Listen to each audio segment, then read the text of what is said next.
Estabais esperando por esto, ¿verdad?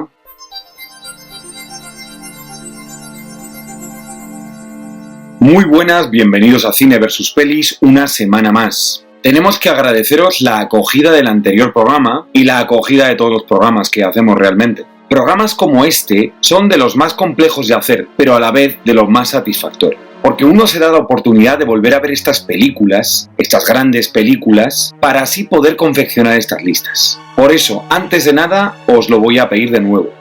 Suscribíos. Gracias. Y vamos a hacer la segunda parte de las películas de los años 90. Si bien el otro día hicimos del 50 al 26, hoy toca, lógicamente, del 26 al 1, en orden ascendente. Y como en todas las listas, podemos estar de acuerdo o no. Esta, concretamente, está basada en criterios objetivos, como su calidad, su originalidad y su influencia y repercusión en el cine venidero, además del gusto personal, obviamente, por lo que esperamos que, estando de acuerdo o no, la disfrutéis y os sirva para rememorar o descubrir películas. Comencemos. Número 26. Esta no la tengo. Secretos y mentiras, de Mike Leigh, Reino Unido.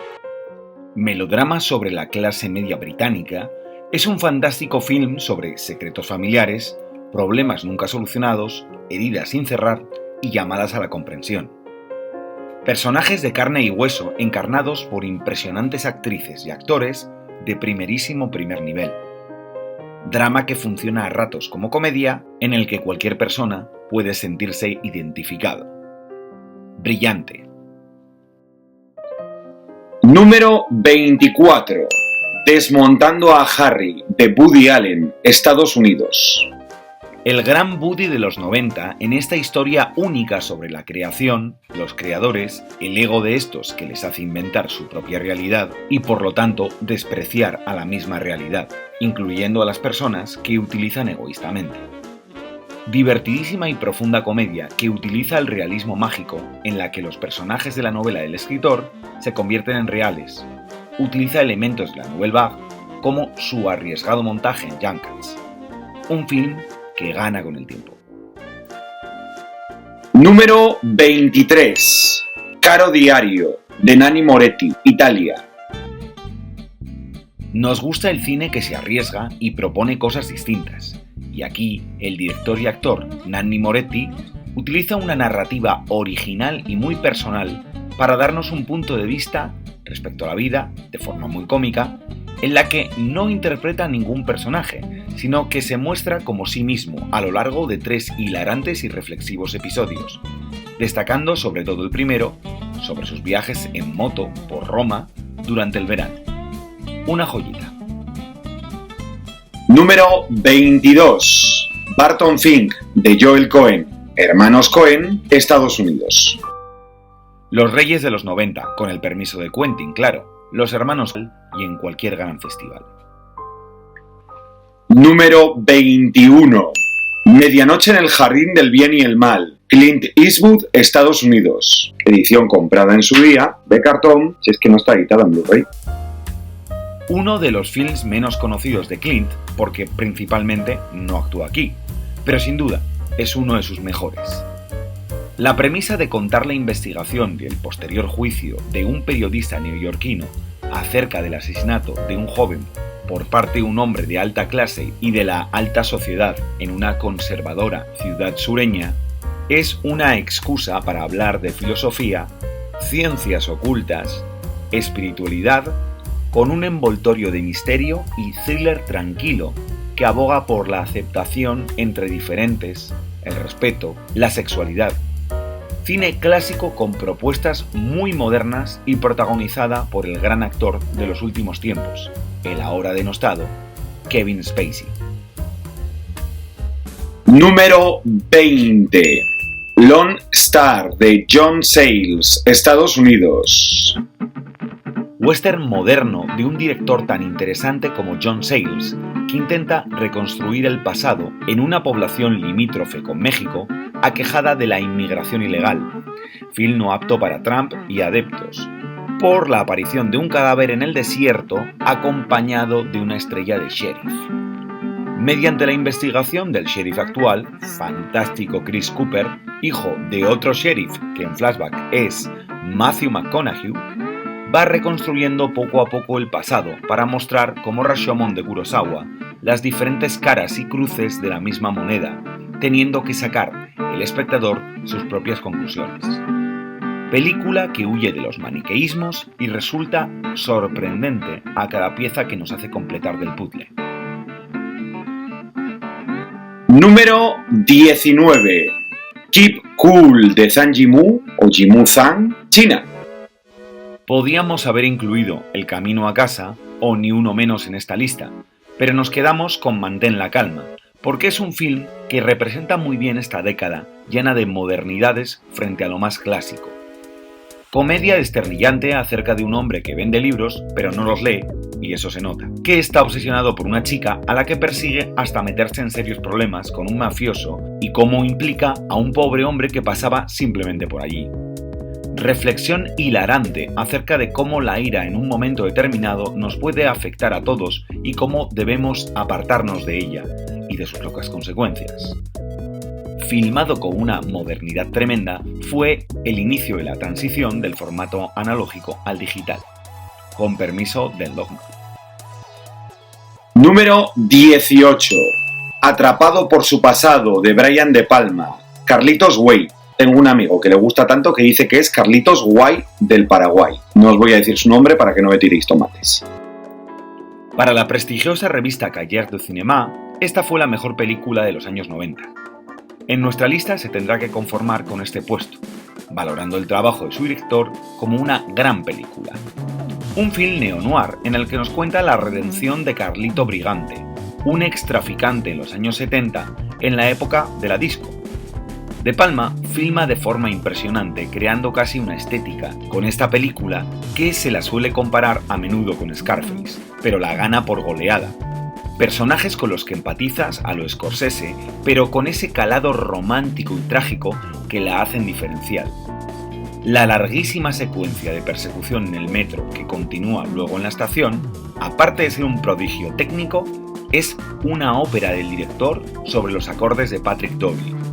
En esta película, hasta Al Pacino está bien, a ratos.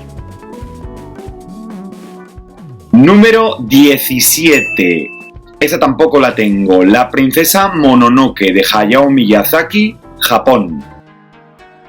La película más adulta de su director es una historia de aventuras medieval que, como suele ser habitual en sus temáticas, nos sitúa al hombre como villano frente a una naturaleza que pretende defenderse y en grave peligro de extinción, fuera totalmente de maniqueísmos.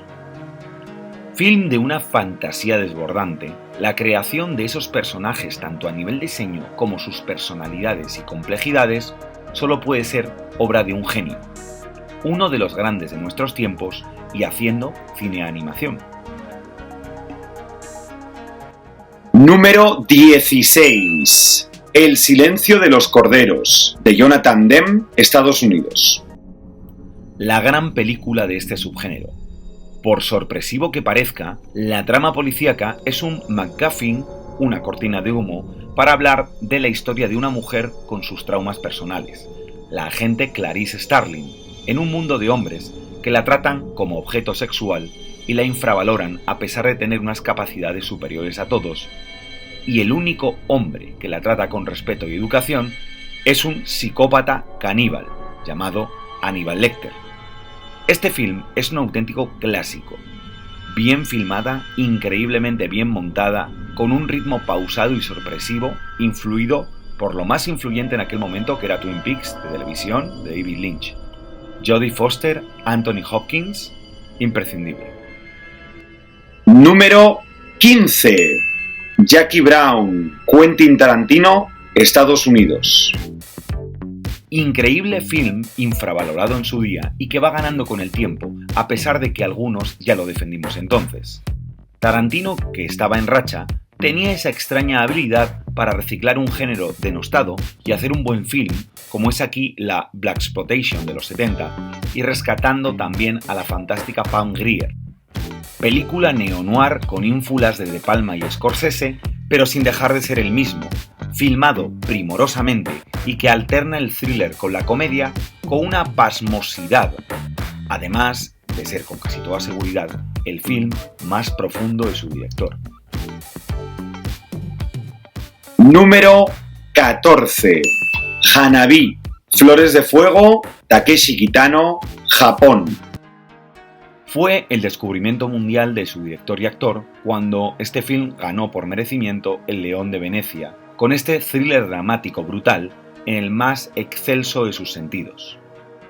Un policía corrupto, con su mujer en estado terminal, decide darle unos últimos días de felicidad, mientras que la policía y los yakuza les pisan los talones. Es muy original y personal, que con una forma impresionante nos cuenta esta historia, con pocos diálogos, mucha síntesis. De hecho, Kitano es el rey de la síntesis cinematográfica. Mucha violencia, algo de humor, mucha sensibilidad, con un final que te deja helado. Muy incomprendida por muchos, en este caso, que han de ver más cine en general. Es de un respeto tremendo por el público y por su inteligencia. Número 13. Smoke, de Wayne Wan y Paul Auster, Estados Unidos. Curiosa portada la que trae, que no tiene nada que ver con la película. Grandísimo film acerca de la amistad y sus extraños motivos.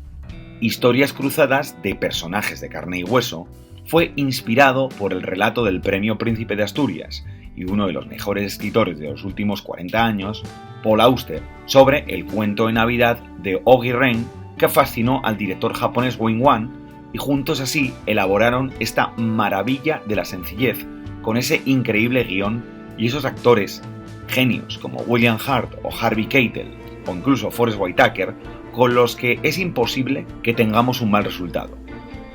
Va de lo intelectual a lo pedestre con una sencillez y humildad fuera de lo común que le hace una joya única. Es una pequeña obra maestra. Número 12. Una historia verdadera, de David Lynch, Estados Unidos. Sí, esta es la de Lynch, del anciano con la máquina cortacésped. Es una road movie única en la historia, que solo un talento único como su director podía efectuar. Lynch es tan moderno que lo es hasta intentando ser clásico. En este film, el gran Richard Farnsworth decide hacer un viaje con su extraño vehículo para reconciliarse con su hermano, al que le ha dado un infarto y lleva más de 10 años sin hablarse. Lejos de todo tipo de melodrama barato, es sentimental con inteligencia y sensibilidad, influido quizás por el cine de John Ford, pero sin dejar de ser nunca David Lynch, aunque en este caso, un calmado y optimista David Lynch. Otra genialidad diferente del director más innovador e influyente de los últimos 40 años. Número 11. LA Confidential, Curtis Hanson, Estados Unidos. El cine negro, si somos estrictos, se da en los Estados Unidos de 1941 a 1958 en blanco y negro.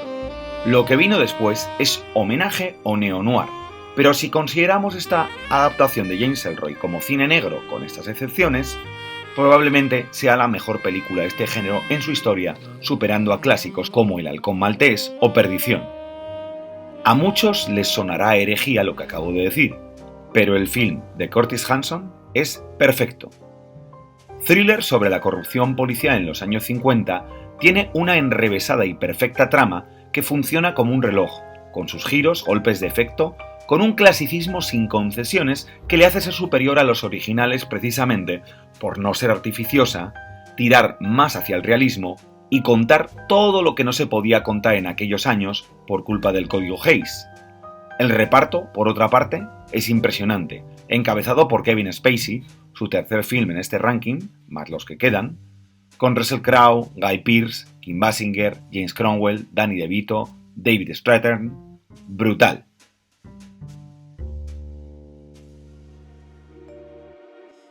Número 10. El verano de Kikujiro, Takeshi Kitano, Japón. ¿Cómo hacer que un film con un niño sea tierno, divertido, profundo, sin ser cursi o ñoño? Este es el mejor ejemplo, con un Kitano en estado de gracia como director y actor, que le valió a la postre el premio a la mejor interpretación masculina en la Seminci de aquel año. Trata sobre un tipo poco amigable que tiene que acompañar a un niño para ver a su madre, pero el adulto es más infantil e irresponsable que el niño. Viaje al centro de la infancia, pero con los ojos del niño, no las del adulto que juzga con condescendencia, sino poniéndose a su altura y viendo con absurdez y perplejidad el mundo del adulto. Pero la pregunta es, ¿quién es el niño realmente? Y la respuesta es, nunca deberíamos dejar de ser niños. La adultez es una trampa, no crezcas, que diría Peter Pan. Para emocionarse sin cursilerías y reírse mucho, pero mucho, mucho. Número 9. Uno de los nuestros, Goodfellas, de Martin Scorsese. Para algunos, probablemente, sea la 1 o la 2 en su lista particular, pero es difícil hacerla con la cantidad de buen cine que hubo en esta época. No vamos a decir mucho sobre esta película, ya que hace poco hicimos un especial sobre ella. Es un film impresionante que cambia el concepto de narrativa en la historia del cine y sobre todo en las películas de los gángsters. Si no existiría, Los Soprano, por ejemplo, tampoco. Número 8. JFK, caso abierto, de Oliver Stone. Probablemente estemos hablando del mejor o uno de los mejores montajes de la historia del cine. Un film que se basa en la historia real de Jim Garrison, fiscal del distrito de Nueva Orleans, y en su investigación para demostrar que el asesinato de Kennedy fue una conspiración que involucraba a grandes estamentos de los Estados Unidos. Filmado como un film de misterio, a caballo entre la parte de investigación real y el drama personal que vivió el propio Garrison, acosado por todo tipo de personas. Utiliza el multiformato, blanco y negro, color, flashbacks basados en testimonios, brillante. Solo una cosa negativa. Las secuencias de discusiones familiares lastran un poco a esta excelente película de ser la mejor película de su género. Aún así, es impresionante para ver una y otra vez. Número 7. The Fight Club, el club de la lucha, de David Fincher, Estados Unidos. Edición con su cajita de cartón todo. Si hay un film que representa la década, es este. Muestra al treintañero acomodado en plena crisis existencial. Nihilismo y violencia en una impresionante película, con giros argumentales sorprendentes, con unos personajes brillantes y dos interpretaciones protagonistas magistrales. De hecho, Brad Pitt efectúa aquí su mejor interpretación, por contra de lo que había hecho unos años antes en Seven. ¿Cuál es la primera norma del club? Crea un original universo donde la violencia, el existencialismo y la poesía conviven con estilo en un film filosófico nietzscheano aderezado en la forma de la película de misterio que nos tomamos como un envenenado caramelo. Gana más incluso con el paso del tiempo. Número 6. Sin perdón, de Clint Eastwood, Estados Unidos. El último gran western de la historia del cine y la mejor película con diferencia de su director. Historia de venganzas inútiles, de justicias injustas y de injusticias justas. No hay ni buenos ni malos, solo las consecuencias de la violencia arraigada en la sociedad. Western crepuscular muy amargo que por una vez en la carrera de Clint Eastwood está filmado primorosamente y con personajes profundos y carismáticos, como el que interpreta el propio director, William Munny, ese asesino redimido que, como si fuera cine negro, tendrá que volver a serlo para dar de comer a sus hijos. Gene Hackman, Morgan Freeman, Richard Harris, todos brillantes en ya un clásico de la historia del cine. Número 5. Carretera perdida, de David Lynch, Estados Unidos. La innovación en persona. Cuando no pudo hacer otra cosa, Lynch se reinventó con este film tremendamente sórdido e imaginativo que trata sobre la posesión, la esquizofrenia, el miedo a las infidelidades y, por supuesto, como es propio en su director, es un film desordenado, que si lo vemos de manera convencional no entenderemos nada, pero si logramos entrar en la mente esquizoide del protagonista y ver con sus ojos, viviremos sensaciones tremendas y terriblemente estimulantes, que es de lo que se trata. no de entender tanto, aunque en su retorcida lógica se entiende perfectamente, sino de sentir. Número 4. La lista de Schindler, Steven Spielberg, Estados Unidos. Entramos en el terreno de los clásicos, porque esto es lo que es esta película.